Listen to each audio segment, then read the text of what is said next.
My name is Natalie Harper. I'm 30 years old, and if someone had asked me 3 years ago what kind of life I wanted, I would have described exactly the life I thought I already had: a loving husband, a peaceful home, a beautiful little daughter, stability, loyalty, safety.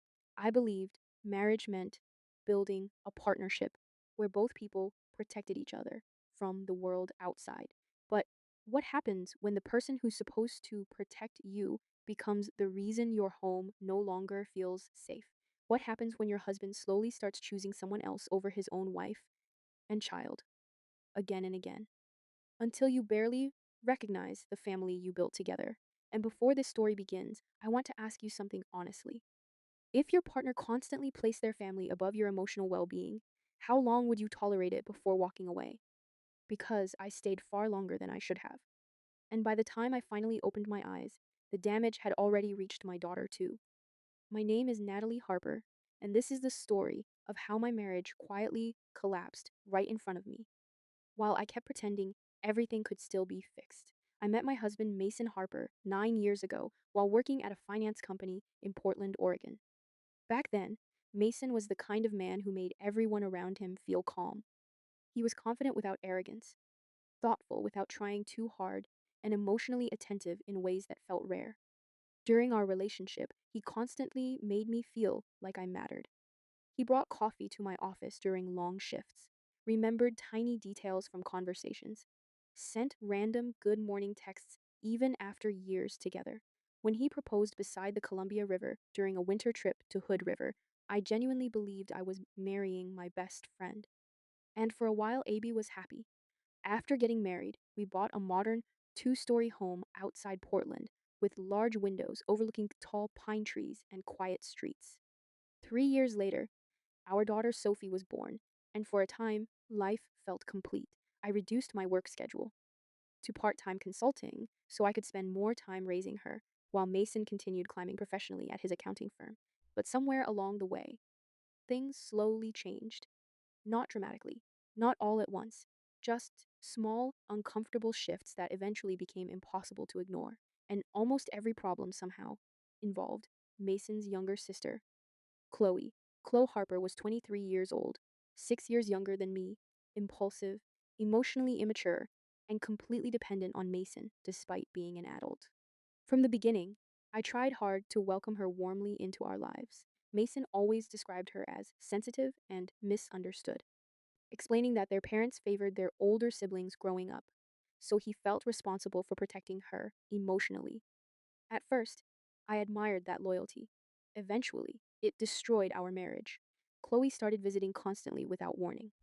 Sometimes, sometimes she appeared 3 or 4 times a week, walking into our house without knocking, like she lived there. She borrowed Mason's car whenever she wanted, stayed overnight unexpectedly, and treated our home like a hotel rather than someone else's private family space. She rarely greeted me properly and almost never acknowledged Sophie unless Mason specifically encouraged it. Still, I tried being patient. I cooked meals when she came over, cleaned after her, smiled through uncomfortable dinners where Mason focused entirely on Chloe, while barely noticing me sitting beside him. But over time, resentment quietly started growing inside me, especially after Sophie became old enough to notice the difference too. Whenever Chloe visited, Mason's entire attention shifted immediately toward her. If Sophie tried showing him a drawing or talking about preschool, he distractedly nodded, while continuing conversations with Chloe about shopping, drama, money problems, or random complaints about her life. Sometimes, I caught Sophie watching them, silently with confusion written across her tiny face, like she couldn't understand why her father suddenly acted different whenever Aunt Chloe arrived. Hurt more than anything else, because children notice emotional distance long before adults realize it's visible. One Friday evening in late November, everything finally started unraveling completely. Rain hammered softly against the windows, while cold wind moved through the trees outside. I had just finished cooking dinner after an exhausting day, balancing work deadlines, laundry, grocery shopping, and caring for Sophie, who had recently caught a mild cold. My entire body ached from exhaustion, but hearing Sophie laugh while arranging crayons at the kitchen table still made the stress feel manageable. Then the front door suddenly opened, without knocking, without warning. Chloe walked inside carrying shopping bags and talking loudly into her phone before finally hanging up and tossing her purse onto the couch. Where's Mason? She asked casually while removing her coat. No hello, no thank you. Nothing, nothing. He's upstairs finishing a call, I replied calmly. Seconds later, Mason practically rushed downstairs, smiling the moment he heard Chloe's voice. There she is, he said warmly. The energy in his face changed instantly. That familiar excitement he used to show me years earlier now appeared whenever Chloe entered the room. I noticed it. And, unfortunately, so did Sophie. Dinner became uncomfortable almost immediately. Chloe dominated every conversation, while Mason laughed at everything she said. Sophie quietly sat beside me, eating small bites of pasta while trying repeatedly to get her father's attention. Daddy, look what I drew today. Sweetheart, Mason replied absent mindedly without looking up from his conversation with Chloe. Sophie lowered the drawing slowly. That tiny moment broke my heart more than I can explain later that evening. While I cleaned dishes alone in the kitchen, Mason suddenly walked in casually. Can you run out and grab dessert? He asked. I stared at him in disbelief. It's nearly 9. So? Sophie's tired, Mason. He sighed immediately like I was being unreasonable. Chloe's craving cheesecake from that bakery downtown. I looked toward the living room where Chloe scrolled through her phone comfortably beneath a blanket while Sophie curled sleepily against the couch. Can it wait until tomorrow? I asked quietly. Mason's expression hardened instantly. You always make things difficult when it comes to my sister. The sentence hit harder than it should have. Because deep down, I already knew it was true in his mind. Every boundary I tried setting made me the problem. Not Chloe's behavior, mine. I didn't want another argument in front of Sophie, so reluctantly, I grabbed my coat and decided to take Sophie with me rather than leave her inside that tense atmosphere alone. During the drive, rain blurred against the windshield while Sophie quietly held her stuffed rabbit in the back seat. Then softly, in the smallest voice imaginable, she asked, Mommy, why doesn't Daddy listen to me when Aunt Chloe comes over? My chest physically tightened. Children shouldn't ask questions like that at 5 years old.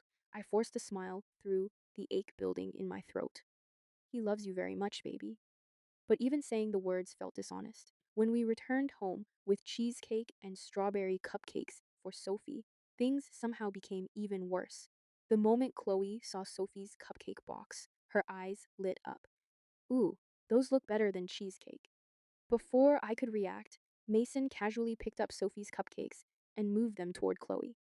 You can have these instead, he said. Sophie froze instantly. Those are mine, she whispered softly. Mason barely looked at her. I paid for them, Sophie. The silence afterward felt unbearable. Sophie's eyes filled with tears immediately, but she tried desperately not to cry out loud. And something inside me finally snapped. I took the cupcakes back gently and placed them in front of Sophie again. No, I said firmly while looking directly at Mason. You don't treat your daughter like she matters less than everyone else in this house. The room went completely silent. Mason stared at me coldly while Chloe rolled her eyes dramatically. But I no longer cared, because for the first time, AB realized the problem inside our marriage wasn't temporary. It was who my husband had slowly become. After that night, something inside me changed permanently. Not loudly, not dramatically, just quietly, like a final thread snapping after being stretched too many times. The next few days felt painfully tense inside the house. Mason acted as though nothing important had happened, while Chloe continued showing up almost daily without warning. But now I noticed everything differently. Every dismissive comment, every moment Sophie got ignored, every time Mason defended his sister automatically before even listening to me. And the worst part? Sophie had started noticing too much. One afternoon, while I folded laundry upstairs, I overheard Sophie in the living room trying to show Mason a storybook she brought home from preschool. Daddy, my teacher said I read really good today. That's nice, sweetheart, he answered distractedly while helping Chloe browse apartments on his laptop. Sophie stood there silently for several seconds, waiting for him to actually look at her. He never did. That image stayed in my head for hours afterward. Because children don't always cry when their hearts break. Sometimes they simply become quieter. About a week later, things escalated again. It was Saturday morning, cold and rainy outside. Sophie sat on the living room floor coloring carefully while I cleaned the kitchen after breakfast. Mason had gone out to pick up coffee with Chloe earlier that morning, leaving the house unusually peaceful for once. Then suddenly I heard Sophie crying, not loud screaming, soft crying, the kind that instantly makes a mother panic. I rushed into the living room and froze. Sophie's ceramic piggy bank, the one her grandparents gave her for her fourth birthday, lay shattered across the hardwood floor. Coins scattered everywhere. Sophie knelt beside the broken pieces with tears streaming down her cheeks. Mummy, my bunny bank. My heart sank immediately. That piggy bank mattered deeply to her. Every week, she carefully added allowance money, birthday dollars, or spare change she found around the house. She treated it like treasure. What happened? I asked softly. Before Sophie could answer, the front door opened. Mason and Chloe walked inside laughing about something. I looked directly at the broken piggy bank, then at them, and immediately knew. Mason barely reacted when he noticed the mess. Oh, he said casually. Chloe needed cash quickly this morning, so I told her to use the money inside. For several seconds, I genuinely thought I misheard him. You? What? Chloe crossed her arms defensively. It's not a big deal. She's a kid. I stared at both of them in disbelief. That money belonged to Sophie. Mason sighed heavily, like I was overreacting again. Natalie, stop turning everything into drama. My hands started shaking. She saved that money for almost a year.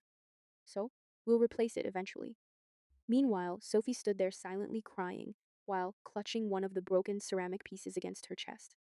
And somehow, that hurt more than Mason's words, because even after seeing his daughter devastated, he still prioritized protecting Chloe instead of comforting Sophie. I immediately picked Sophie up and carried her upstairs without another word. Inside her bedroom, she wrapped her arms tightly around me. Did I do something bad? She whispered through tears. That question destroyed me. No, baby, I said instantly. None of this is your fault. But while holding her there, I finally admitted something to myself. I'd been avoiding for months. This environment was hurting my daughter emotionally, and if I stayed, Abe was allowing it to continue. That night, after Sophie finally fell asleep beside me, I returned downstairs and found Mason sitting alone watching television. For once, Chloe had already left. I stood there silently for several seconds before speaking. You care more about protecting your sister than protecting your own family. Mason looked annoyed immediately. Not this again. Yes, this again. He muted the television aggressively. You're jealous of my relationship with Chloe, and it's honestly becoming exhausting. I laughed bitterly under my breath. Jealous? Mason, your daughter cried herself to sleep tonight because you let your sister steal her savings. She borrowed money from a 5-year old. He rubbed his forehead impatiently. You always exaggerate everything. No, I answered quietly. I've just ignored things for too long. The silence afterward felt heavy. Then Mason said something that changed everything permanently.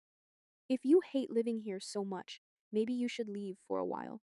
For several seconds, neither of us moved. I don't think he expected how calm I became afterward, because suddenly, everything felt clear. I walked upstairs slowly, packed 2 bags, quietly, folded Sophie's clothes carefully while tears burned behind my eyes. Then I opened Mason's office drawer, searching for Sophie's medical insurance papers, and that was when I found them. Divorce documents, already prepared, already signed. My entire body went cold. The papers outlined custody arrangements, financial separation, and property agreements. According to the documents, Mason planned to keep the house while limiting financial responsibility for Sophie as much as possible. The dates showed he prepared everything nearly 3 weeks earlier. 3 weeks. Meaning, while I still cooked his meals, cleaned our house, and tried saving our marriage, he had already been planning an exit. I sat there staring at those papers while reality finally settled inside me completely. This wasn't just about Chloe anymore. Mason had emotionally checked out of our marriage long ago. And suddenly, I understood why every argument lately felt pointless. because he was no longer fighting for our relationship, only against me. That night around midnight, while rain hit the windows outside, I carried sleeping Sophie to the car carefully without waking her. Then I drove straight to my parents' house across town. The moment my mother opened the front door and saw my face, her expression changed instantly. Natalie, what happened? I finally broke down crying for the first time in months. And deep inside, Abby already knew there was no going back anymore. The next morning felt strangely peaceful. For the first time in months, Sophie woke up smiling instead of nervous. She sat beside my mother at the kitchen table, eating pancakes while soft morning sunlight filled the house. There was no tension, no arguing, no Chloe suddenly walking through the front door, acting like she owned the place. No feeling of constantly waiting for the next emotional explosion. And honestly, that peace alone told me I had made the right decision. My father drove Sophie to preschool later that morning while I stayed home, explaining everything to my parents. I showed them the divorce papers, described the arguments, and told them about everything involving Chloe over the last year. The angrier my father became, the quieter my mother got. Finally, after listening silently for nearly an hour, my dad looked directly at me and said, "You are not going back to that house." For the first time since leaving, I actually felt supported instead of guilty. That same afternoon, Mason started calling repeatedly. At first, I ignored him. Then the messages began. "Where are you? You're overreacting. Sophie belongs here too. Call me now." The tone shifted quickly from demanding to manipulative. Finally, around evening, I answered, not because I wanted reconciliation, because I needed clarity. The moment he heard my voice, Mason exhaled heavily. "Natalie, thank God. What are you doing?" I stayed calm. "What am I doing?" "I found divorce papers in your office." Silence. Then immediately, "You weren't supposed to see those yet." Yet, that single word confirmed everything. "So you were planning to leave us."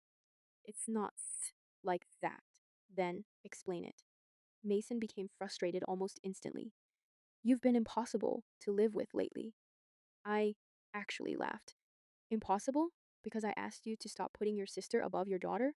Don't start blaming Chloe again." There it was. Always Chloe, always protecting her first. Then Mason said something that made my stomach turn. "You know how much debt Chloe's dealing with right now. I've been trying to help her." I froze. "What kind of debt?" He hesitated. And suddenly, I understood there was much more happening behind the scenes than I realized. Over the next 20 minutes, the truth slowly came out. Chloe had accumulated massive credit card debt from shopping, gambling apps, and personal loans. Mason secretly co signed several loans to help her without telling me. When payments started falling behind, financial pressure inside our marriage exploded. And that was when everything finally made sense. The constant money stress, his strange behavior, the sudden divorce documents, the pressure for me to quit work completely months earlier. Mason wasn't protecting Chloe emotionally. He was drowning financially because of her. "You plan to use our savings to fix her mistakes," I whispered. "Natalie, you were willing to destroy Sophie's stability for Chloe. That's not fair." "No," I answered coldly. "What's unfair is a 5-year-old crying over a broken piggy bank while her father defends the person who stole from her." For several seconds, Mason said nothing. Then his voice became colder. "If you continue this divorce, things will get ugly financially." That sentence changed everything for me emotionally, because suddenly I realized something important. He wasn't calling because he missed us. He was panicking because he was losing control. The moment the call ended, my father immediately contacted a family lawyer his company had worked with years earlier. 2 days later, I sat inside a downtown office explaining everything. While the attorney reviewed the divorce papers, Mason prepared secretly. By the end of the meeting, the lawyer looked genuinely disturbed. "He expected you to sign these eventually without legal review," she said. "Can he take Sophie from me?" Absolutely not. Relief hit me so hard I almost cried. Over the following weeks, things escalated quickly. Mason alternated constantly between apologizing and threatening me. Some days he sent emotional messages saying he wanted to fix our family. Other days, he accused me of ruining his life financially by leaving. Meanwhile, more truth continued surfacing. Mason's parents eventually learned about Chloe's debt situation too. Apparently, even they were shocked by how far things had gone. His mother called me privately one evening. Natalie, she said quietly, I'm sorry. We had no idea things were this bad. For the first time in years, someone inside Mason's family actually acknowledged my pain instead of dismissing it.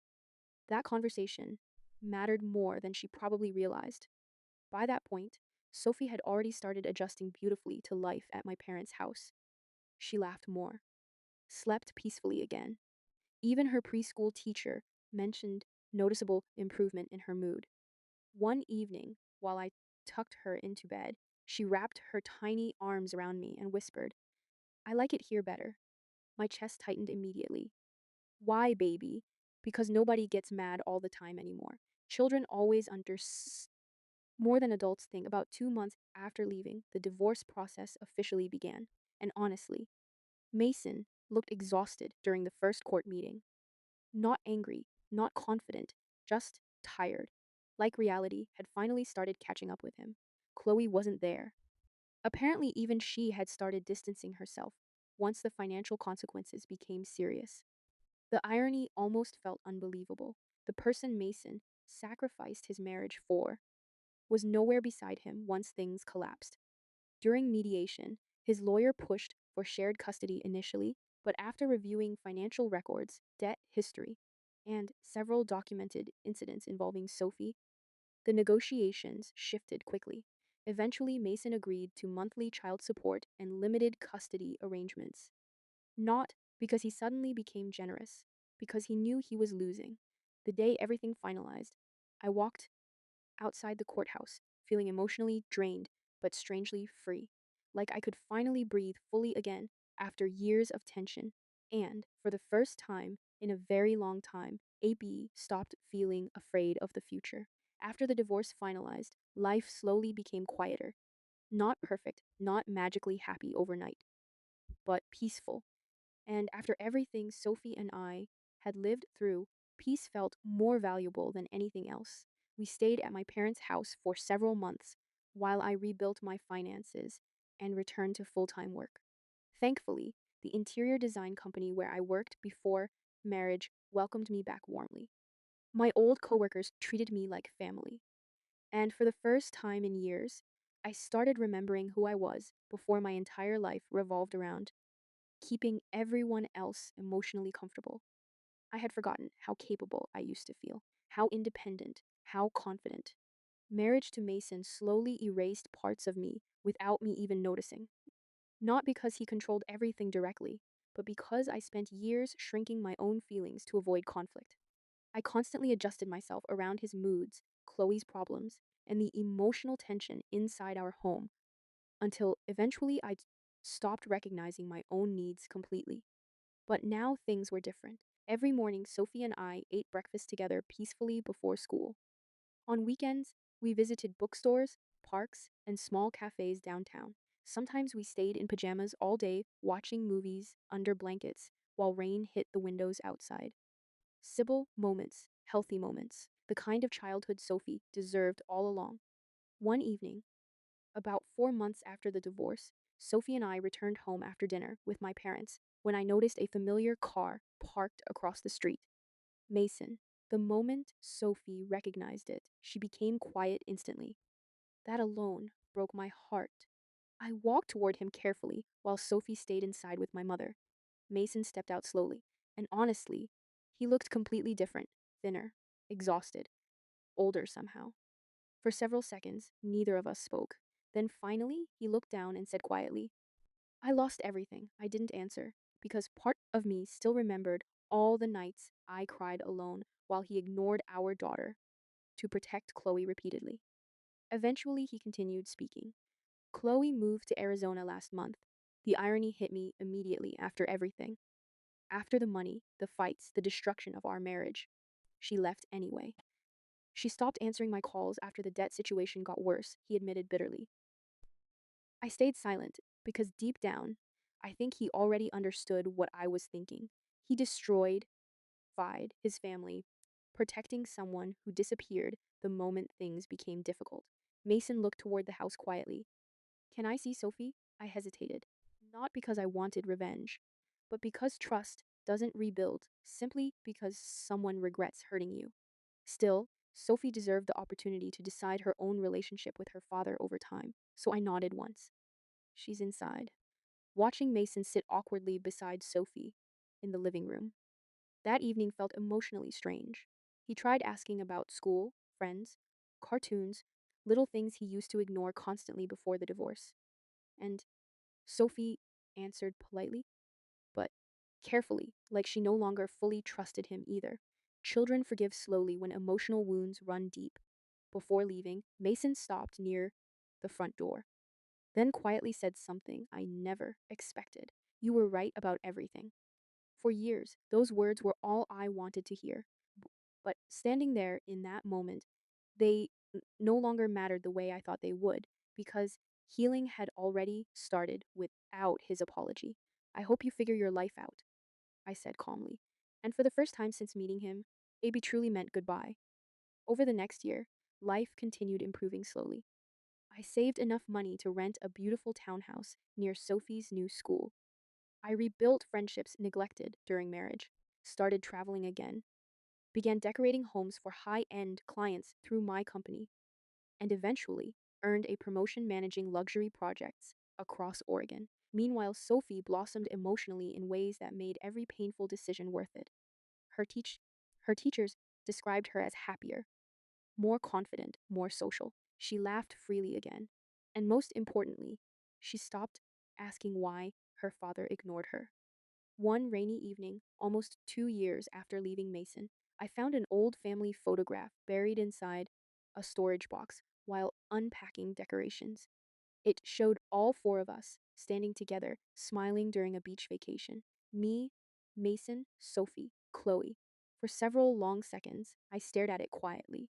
And strangely, AB didn't feel anger anymore, or heartbreak, just distance, like looking at someone else's life. Then Sophie walked into the room, carrying popcorn, and asked, What are you looking at? I smiled softly and placed the photo back inside the box. Just old memories. She climbed beside me on the couch. Are you sad?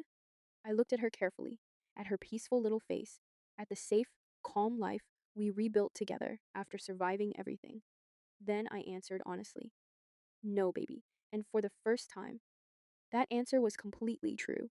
Because sometimes losing the life you thought you wanted becomes the beginning of the life you actually deserve. Looking back now, I realize something important. Love should never require you to compete for basic respect inside your own home.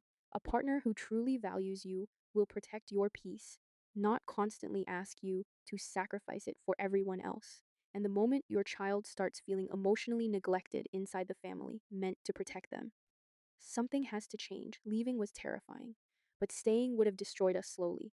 So, tell me honestly, if you were in Natalie's situation, how long would you tolerate being treated like second place inside your own marriage before finally walking away? Share your thoughts below. And if this story touched your heart, don't forget to like, share, and subscribe for more emotional stories about relationships, betrayal, healing, family, and second chances.